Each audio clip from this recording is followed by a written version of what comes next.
নাবালিকাকে ধর্ষণের অভিযোগের ঘটনায় রফিকুল ইসলাম নামে এক তৃণমূল কর্মীকে দোষী সাব্যস্ত করল মালদা জেলা আদালত। এই ধর্ষণের ঘটনার তদন্ত করছিল সিবিআই। 2021 সালের জুন মাসে নির্বাচন পরবর্তী সময়ে মালদার মানিকচক থানা এলাকায় এক নাবালিকাকে ধর্ষণের ঘটনা ঘটে। ওই ঘটনায় অভিযুক্ত ছিল এলাকার তৃণমূল কর্মী রফিকুল ইসলাম।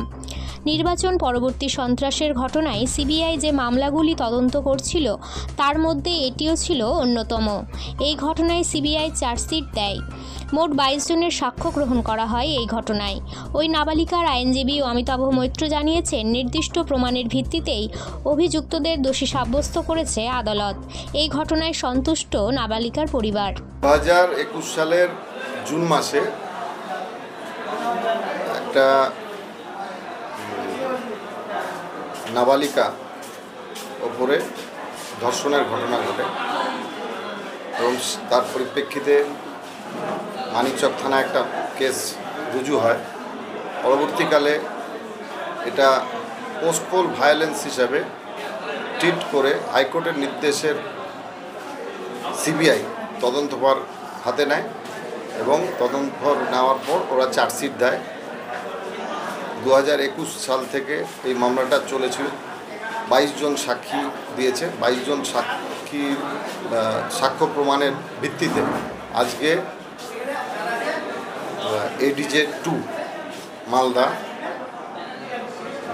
উনি আসামিকে দোষী সাব্যস্ত করেছেন এবং আগামী 4 তারিখে সেন্টেন্স কতটা হবে, কত মেয়াদটা কী হবে সেটা নির্ধারণ করবেন।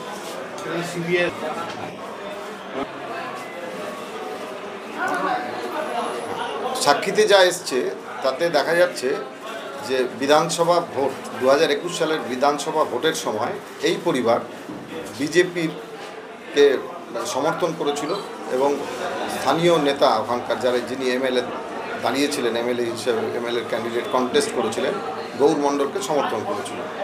এবং পক্ষান্তরে এটাও দেখা যাচ্ছে যে আসামির পরিবার শুধু এইসব কারণেই এই ভিকটিম পরিবারের ওপর তাদের একটা বহুদিন ধরে ক্রোধ ছিল, সেটা কিন্তু সাক্ষ্য প্রমাণের ভিত্তিতে এসছে এবং তারই পরিপ্রেক্ষিতে এনএইচআরসি রেকমেন্ডেশন অনুযায়ী এটা হাইকোর্ট পরবর্তীকালে নির্দেশ দেয়।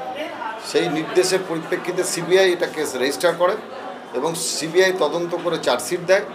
সেই চার্জশিটের ভিত্তিতে এতদিন ধরে বিচার পর্ব চলল। বিচার পর্ব শেষ হওয়ার পর 22 জন সাক্ষী দেয়। 22 জন সাক্ষী দেওয়ার পর সাক্ষ্য গ্রহণের পর বিচার পর্বের শেষ যে অধ্যায় সেটা হচ্ছে যে আজকে তাকে দোষী ঘোষণা করলো আদালত এবং আগামী 4 তারিখে মেয়াদ কতদিন হবে সেইটা নির্ধারণ করবে এবং যে সেকশানে সেটা হচ্ছে যে 6 পক্সোতে এবং 376A(b) তাতে ন্যূনতম সাজা আছে 20 বছর। 20 বছর থেকে লাইফ দিতে পারে এবং হতে পারে এই কেসে। সাক্ষীর প্রমাণ যা এসছে তাতে এরা আসামি পরিবার পূর্বে সিপিএম ছিল, পরবর্তীকালে এরা টিএমসি সাপোর্টার। আসামির নাম হচ্ছে রফিকুল ইসলাম এলাইস ভ্যালি। বললাম এদের পরিবার হচ্ছে পুরোটাই বিজেপির সমর্থক এবং লাস্ট যে 2021-এর ইলেকশন হয়েছে সেই ইলেকশনে ওখানকার যে ক্যান্ডিডেট গৌর মণ্ডল, বিজেপির প্রত্যাশিত ক্যান্ডিডেট যিনি ছিলেন, তাকে সাপোর্ট করেছিল, সেটা এভিডেন্সে এসছে। এই রাগের কারণেই তো আজকে এই ঘটনাটা ঘটেছে। আজকে এডিজে 2 যিনি দোষী সাব্যস্ত করলেন তার নাম মাননীয় শ্রী রাজীব সাহা। আপনার নাম? আমি অমিতাভ মৈত্র, সিবিআইয়ের আইনজীবী।